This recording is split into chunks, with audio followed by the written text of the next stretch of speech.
Setiap orang akan cinta kepada keluarganya, rindu ingin selalu bertemu dengan keluarganya. Allah sebutkan di dalam Al-Quran, zuyyina lin-nas hubbu syahwat minan nil muqtarah ila akhiril ayah.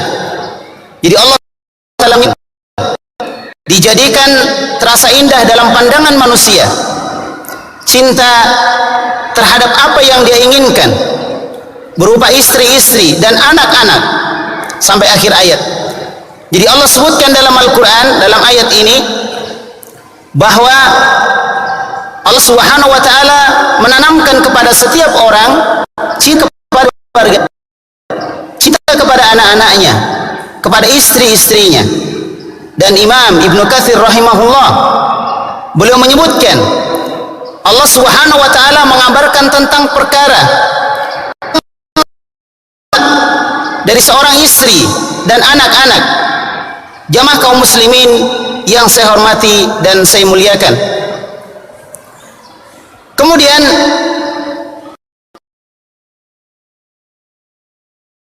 istri-istri, kemudian disebutkan anak-anak. Jadi Allah Subhanahu wa ta'ala mulai ini karena cobaan pada seorang wanita. Cobaan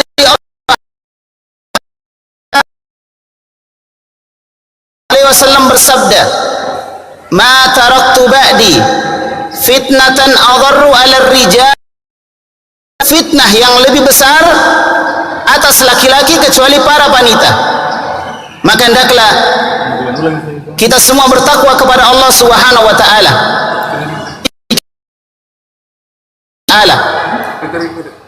Dan Allah Subhanahu wa ta'ala memerintahkan kita sekalian konsep pendidikan di dalam keluarga. Kita ketahui bahwa negeri kita di keluarga, karena baiknya keluarga akan mengantarkan kepada baiknya masyarakat. Masyarakat yang baik tercipta dari keluarga-keluarga yang baik, rumah-rumah yang baik dari rumah-rumah kaum muslimin. Jika keluarga-keluarga muslim memperbaiki keluarganya dengan ilmu, dengan tauhid, menjalankan hukum Allah Subhanahu wa ta'ala, kemudian berupaya menciptakan kebaikan di dalam keluarganya, maka insya Allah Allah Subhanahu wa ta'ala akan menciptakan masyarakat yang kuat dan baik. Jangan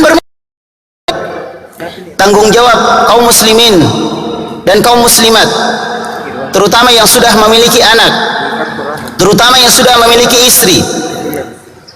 Kalau yang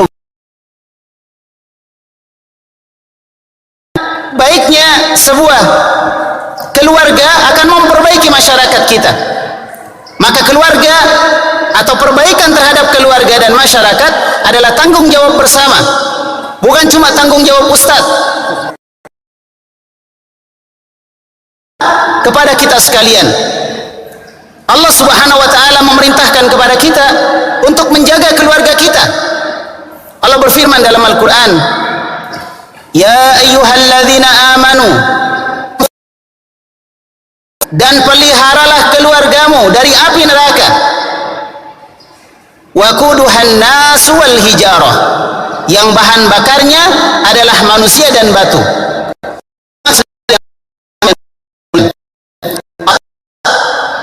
Terhadap keluarga kita, keluarga yang harus kita jaga, keluarga yang harus kita lindungi dari bahaya di dunia maupun di akhirat, di dunia maupun di akhirat. Jadi jangan cuma bisa menikah saja ya, bisa kawin saja, tapi yang dia Ta'ala. Jangan kita sibuk sendiri, anak kita tidak perhatikan. Jangan kita sibuk sendiri, keluarga kita tidak perhatikan. Kewajiban bagi kita atas perintah Allah Subhanahu wa ta'ala untuk menjaga qu anfusakum, jaga diri kalian.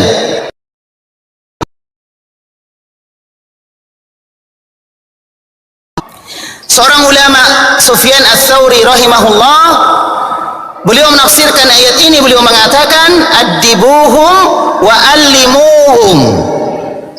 Apa maksudnya itu menjaga? Adibuhum, ajari mereka. Allimuhum, ajari mereka dengan ilmu. Bagaimana mereka bisa diajari ilmu kalau kita tidak berilmu? Bapaknya dulu, ini yang belum menikah, semangat belajar, karena tanggung jawab kalian sangat besar.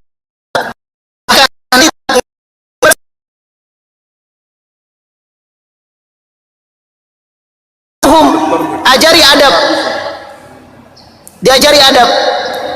Bagaimana dia harus berbicara kepada orang yang lebih tua dari dia, bagaimana dia menghormati kedua orang tuanya, bagaimana dia menyayangi teman-temannya, bagaimana mereka juga bersama dalam belajar.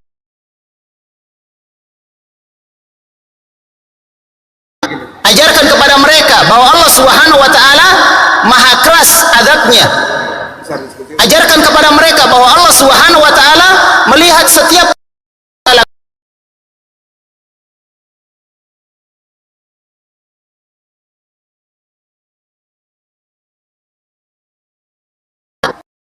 dari Abdullah bin Abbas radhiyallahu an.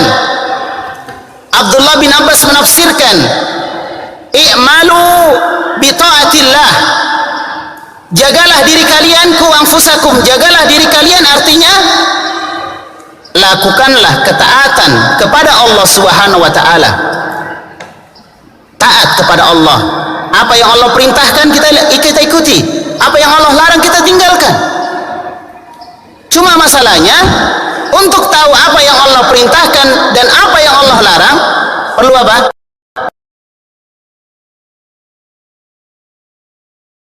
Kita harus belajar, kita harus menuntut agama supaya kita bisa taat kepada Allah Subhanahu wa taala. Demi Allah, tidak bisa orang taat. Abdullah bin Abbas, i'malu bi taatillah. Jagalah diri kalian, maksudnya lakukan ketaatan kepada Allah Subhanahu wa taala. Nah, ini sudah selesai satu bagian ini, menjaga diri kita. Kemudian bagaimana menjaga keluarga?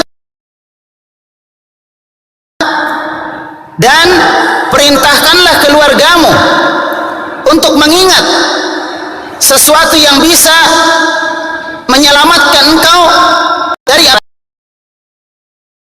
menyelamatkan mereka semua dari api neraka. Itu yang harus kita lakukan. Makanya ketika anak-anak tak berbuat kesalahan, ditegur. Maka Nabi kita memerintahkan kepada kita untuk makan tangan kanan. Kul biyaminik, makan dengan tangan kanan kalian. Ya. Washrabu bi, di luar ya, tidak cebok, diajari. Dan ini banyak tersebar di mana-mana anak-anak. Kalau kencing di luar tidak cebok.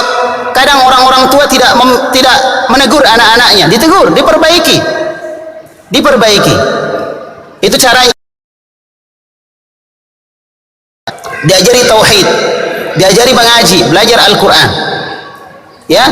Kemudian Qatadah juga rahimahullah, beliau menyebutkan ya'muruhum bi ta'atillah wa yanhahum,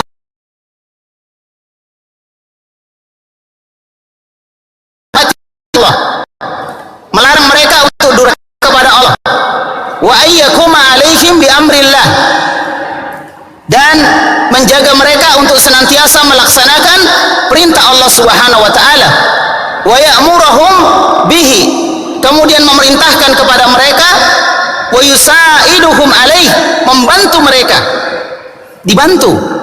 Misalnya kita punya anak bangun subuh terlambat, dibangunkan, kita bantu dia mau belajar, mencarikan sekolah-sekolah yang baik, dibantu mencarikan teman-teman yang baik. Itu cara kita membantu anak-anak kita. Demikian pula istri kita, dibantu, bantu dia mencarikan majelis-majelis yang baik, teman-teman yang baik, muslimah-muslimah yang taat kepada agamanya, dibantu mereka, diarahkan. Tapi tentunya seorang suami harus menjadi baik terdahulu, kemudian. Oleh karena itu, kewajiban seorang muslim di dalam keluarganya, ya, terhadap kerabatnya, terhadap budaknya kalau dia punya budak, adalah mengajarkan apa yang Allah wajibkan kepada mereka dan melarang mereka dilarang oleh Allah Subhanahu wa ta'ala. Ini kewajiban, ini yang harus kita tunaikan, ini yang harus kita tunaikan. Kaum muslimin dan muslimat rahimani wa rahimakumullah,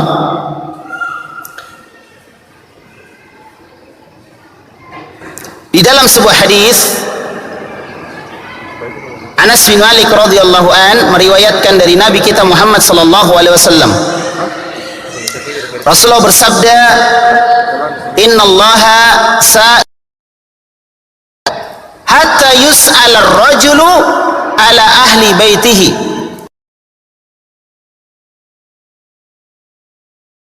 Kalian pemimpin, dan setiap pemimpin akan dimintai pertanggungjawaban. Allah akan bertanya kepada setiap pemimpin tentang orang-orang yang dia pimpin. Subhanahu wa ta'ala. Pemimpin masjid, imam masjid, dia bertanggung jawab terhadap makmumnya. Ketua RT, dia bertanggung jawab terhadap seluruh orang yang ada di lingkup RT-nya. Bertanggungjawabkan, tidak boleh ada yang dia lalaikan. Ya, jadi disebutkan di sini, ahafidha dzalik am dhayya. Apakah dia menjaga orang-orang yang dia pimpin ataukah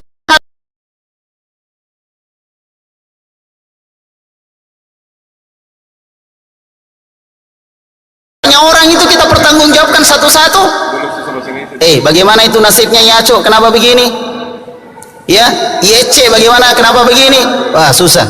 Satu orang, dua orang sudah setengah mati kita pertanggungjawabkan. Ini satu kabupaten ini. Luar biasa.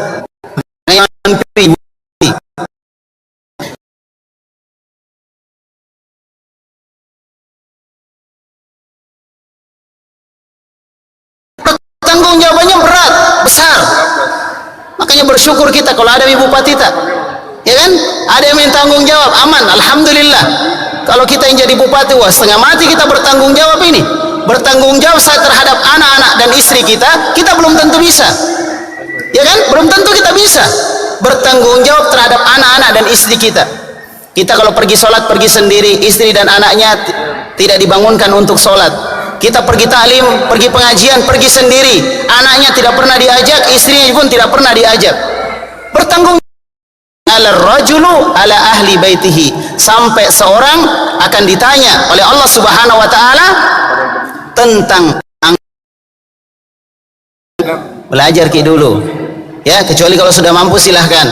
Tapi kalau belum mampu, masih muda, terlalu muda, masih umur 17 tahun, 18 tahun sudah, belajar, semangat dulu belajar. Belajar agama. Belajar sampai kita betul-betul paham dengan agama sehingga kita bisa perbaiki ilmu kita tentang agama. Insya Allah orang yang belajar agama akan diberikan kebaikan. Orang yang belajar agama akan diberikan kebaikan. May yuridillahu bi khairan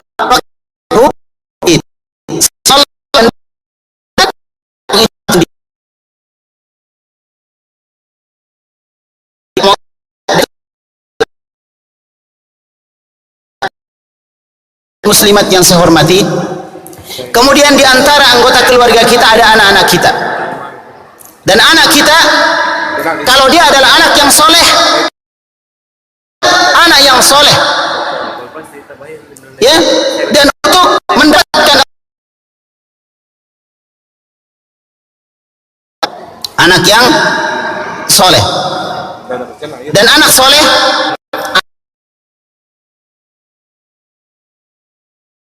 insya Allah inilah amal jariyah, inilah kebaikan yang terus berjalan.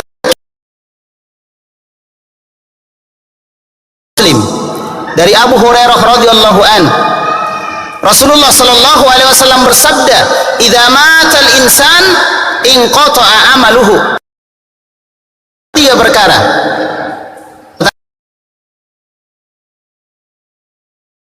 Nah, yang belum sedekah sebentar cari panitia nih, saya sedekah. Coba satu orang 5.000 atau 10.000, 20.000, insya Allah panitia bisa.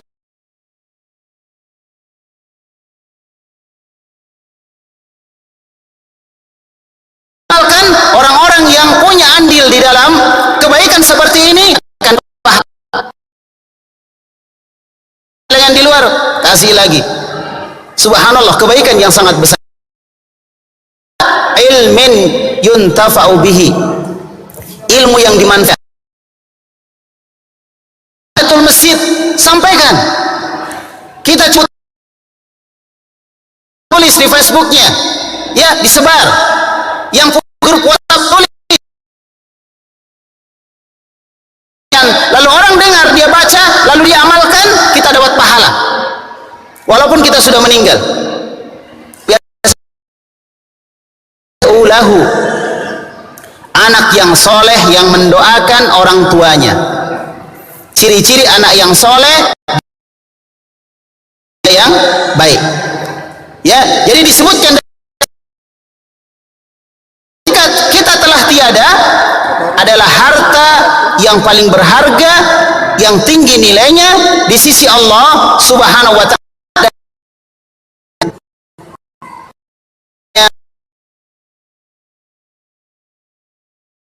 Berusaha, dan orang-orang terdahulu, para nabi, orang-orang soleh,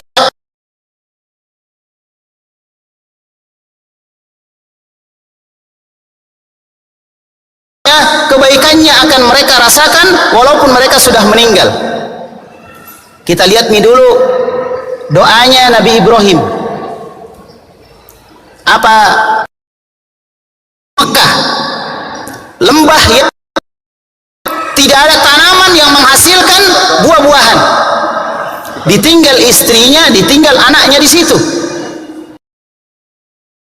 Ana inni askantu min dzurriyyati biwadin ghairi dzi zar'. Di lembah yang tinggalkan keluarganya, di lembah yang tidak memiliki tanam-tanaman, tapi dia tetap berdoa kepada Allah. Dia yakin, ya.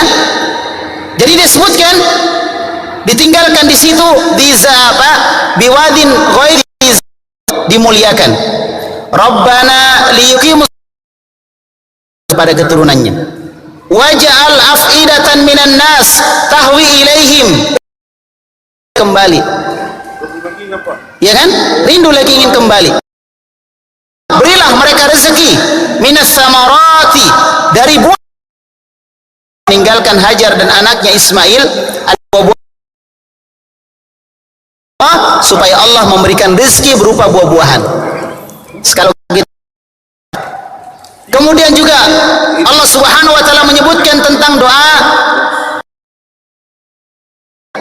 Di sana Nabi Zakaria berdoa, Rabbahu, kepada Rabbnya, kami, berikanlah kepadaku keturunan yang baik yang ada di sisimu, yang ada di sisimu, keturunannya untuk anak-anaknya.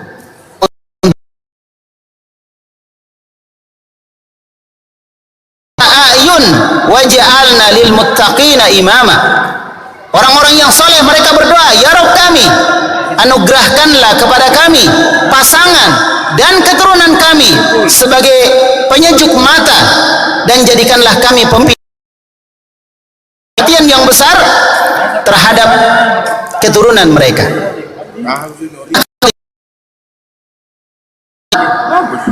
Yang melalaikan perkara ini, banyak kaum muslimin yang tidak memperhatikan pendidikan di dalam keluarga, pendidikan terhadap anaknya. Yang penting masuk sekolahnya,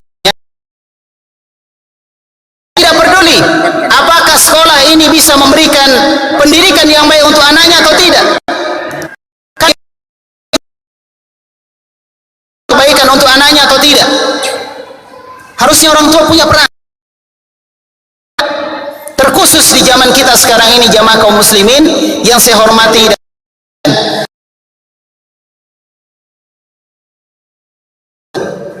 pekerja gelap, ya, pergi gelap, pulangnya gelap, ya, pekerja gelap namanya, ya. Jadi pagi dia pergi, anaknya masih tidur, Kalimantan Ji. Kalau di Makassar Masya Allah ya macet, jam subuh-subuh sudah berangkat, anaknya masih tidur. Kasih. Setelah itu, mana mi anakku? Ditanya-tanya anaknya.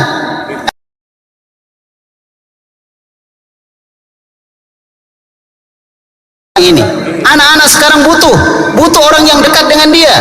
Ketika anak-anak kita tidak dekat dengan orang tuanya, maka dia akan mencari orang.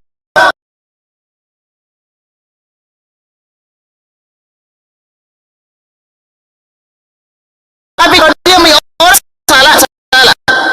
Dikenalkan anak kita dengan ekstasi, dikenalkan anak kita dengan obat-obat terlarang, dikenalkan anak kita dengan apa namanya, dengan film-film yang tidak benar oleh teman-temannya, dan kita seakan-akan membiarkan mereka. Jangan orang yang memiliki perhatian besar terhadap turunan mereka, dan kita sering seperti itu, tidak peduli dengan anak kita. Yang penting saya bisa baik, saya sholat, saya mengaji, saya belajar agama, saya masuk surga. Salah. Itu salah. Kita harus perhatikan keluarga tak. Anaknya orang ini kita ambil ya, besarnya lagi uang pai naik nah. Setelah itu tidak diperhatikan. Perhatikan mereka. Demikian pula ketika sudah punya anak, perhatikan anak-anak kita. Perhatikan mereka. Demi Allah, saya melihat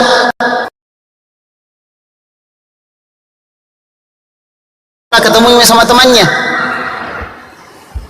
yang kita tahu anak kita pergi ke sekolah, padahal anaknya berangkat ke sekolah, tapi sampainya di warung kopi, sampainya ketemu. Kemudian kita tidak perhatikan anak-anak kita. Ketika diingatkan sama istrinya,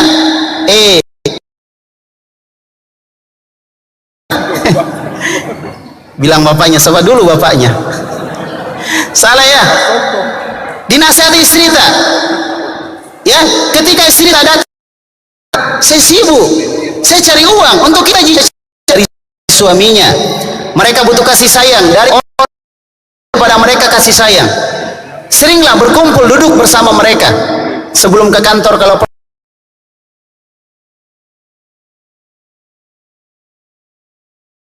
pergi dinasihatkan kepada mereka untuk salaman dengan orang tuanya, biasa-biasa saja kelihatannya, tapi akan mengikat sebuah keakraban yang luar biasa.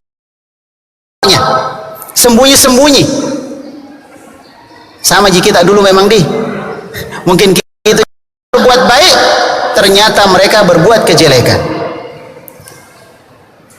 Insya Allah harga kita, orang-orang akan jelek kita punya dakwah. Bukan cuma kita yang kena, dakwah kita juga kena.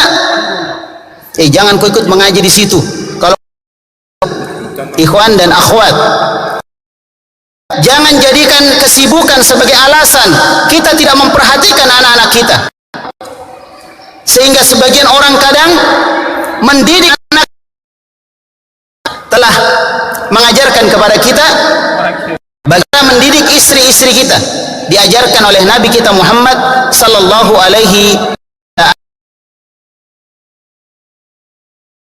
Perkara selanjutnya ya, bahwa pendidikan keluarga adalah negara.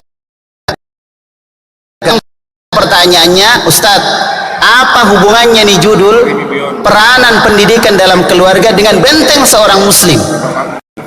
Ketahui wahai saudaraku, akan menjaga keluarga kita dari segala bahaya.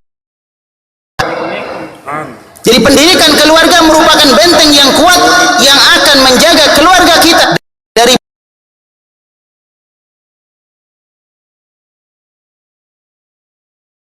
Allah, ya kan? Kesyirikan. Ini bahayanya besar sekali. Kalau orang melakukan kesyirikan, sesungguhnya orang yang mensyirikatkan Allah, menduakan Allah, maka dia akan diharamkan masuk ke dalam surga. akan diharamkan masuk ke dalam masuk surga. Bahaya, kasihan mereka. Jaga mereka dari bahaya ini, dari bahaya kesyirikan, bahaya pemikiran yang merusak. Semua bahaya ini sebagai musuh-musuh kita bikinkan cara itu, dan sebagian acara-acaranya merusak akal anak-anak kita, merusak akhlak sayang istri, penjual balon-balon kapal. Setelah itu dia tidak jaga anaknya, terserah apa mau ditonton anaknya dibiarkan. Kita, kamu BC satu, kamu acok satu, kasih satu semua. Tidak peduli dengan anaknya rusak atau tidak, dijaga.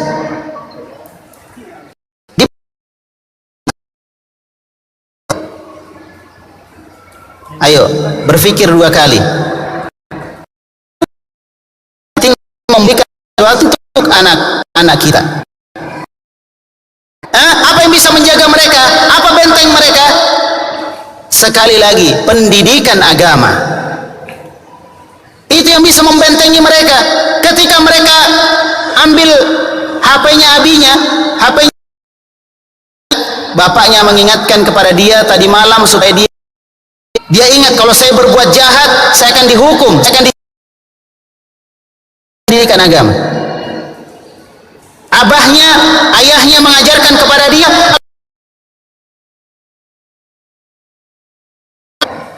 kalau cuma suara ji tidak didengar,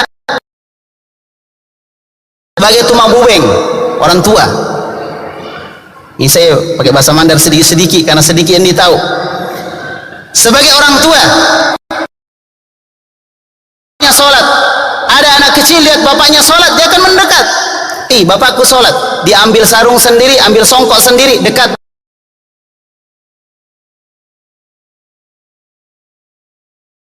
Tua teriak-teriak, enak, pergi kau mengaji. Itu Jaco sudah pergi mengaji, kenapa kau tidak mengaji? Bapak kenapa tidak mengaji? Anaknya akan menjawab dengan jawaban yang sama. Bapak kenapa tidak pergi ke masjid? Aduh, susah. Diberikan contoh. Dia juga ke masjid, dia cerita, tadi saya ikut sama bapakku ke masjid. Dia cerita sama temannya. Inilah pendidikan. Sebenarnya jam 3 asar. Masih banyak nih materi. Ya dulu nih, insyaallah. Intinya yang pertama, pendidikan dalam keluarga itu penting sekali. Perhatikan kita semua akan dimintai pertanggungjawaban oleh Allah.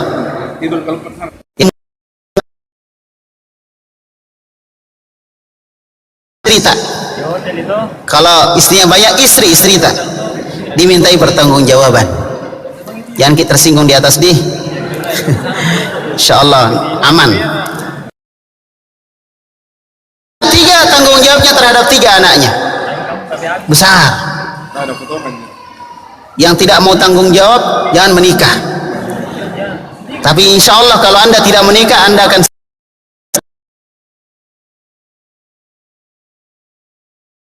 Allah. Jadi pendidikan keluarga sangat penting sekali. Tanggung jawab semua orang tua, pemerintah, masyarakat, lembaga-lembaga pendidikan, orang tua. 4 ini semua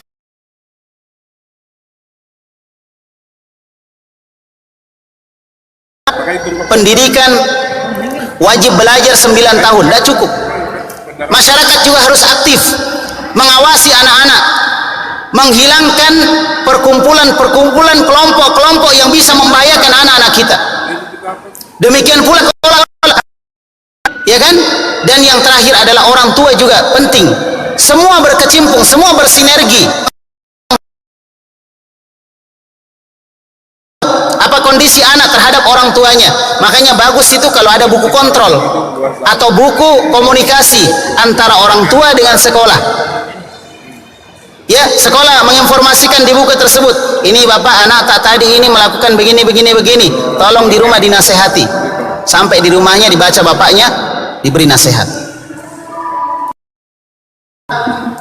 Pendidikan keluarga memiliki peranan besar untuk menjadi benteng kekuatan keluarga kita.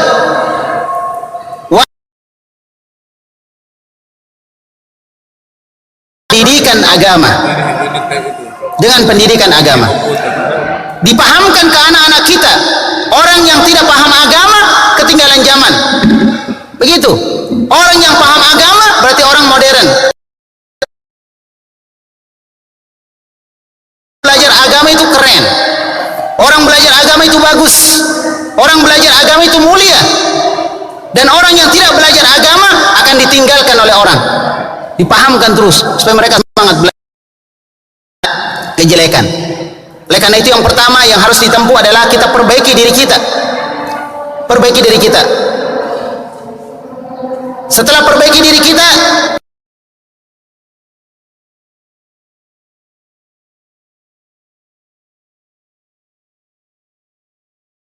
yang penting dia soleh. Tapi kalau dia soleh, uang panennya juga besar, alhamdulillah. Iya kan? Ya 50 juta lah misalnya. Masya Allah ya, alhamdulillah. Tapi kalau misalnya ini uang panennya sedikit tapi soleh, ini uang panennya besar tapi tidak. Yang ketiga, ketika sudah jadi suami istri berhubungan, baca doa. Ini langkah-langkahnya untuk menjadikan anak-anak kita, keluarga kita baik.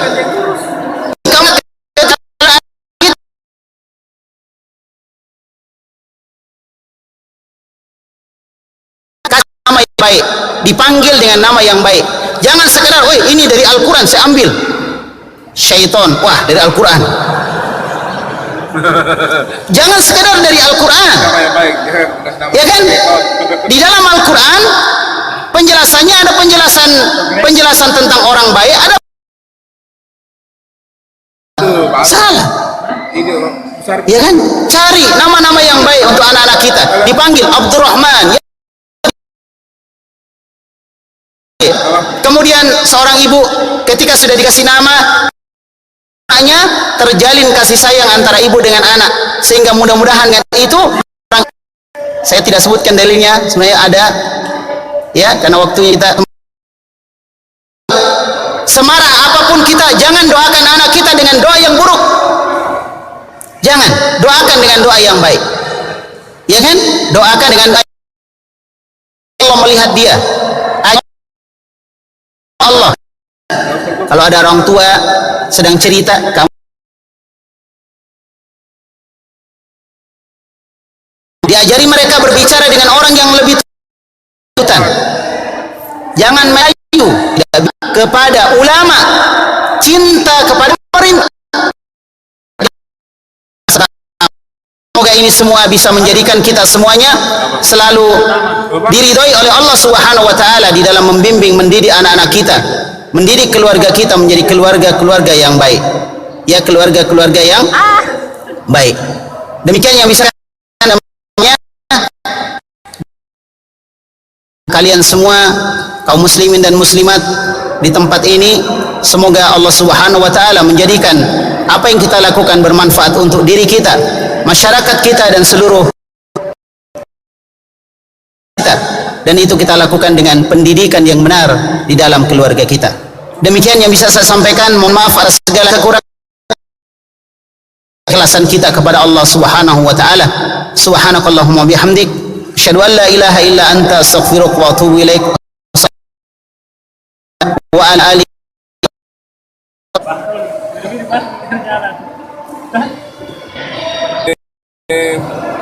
Bisa kado sendiri di sebentar. Bukan rencana kemas-kemas. Dari acara Tabligh Akbar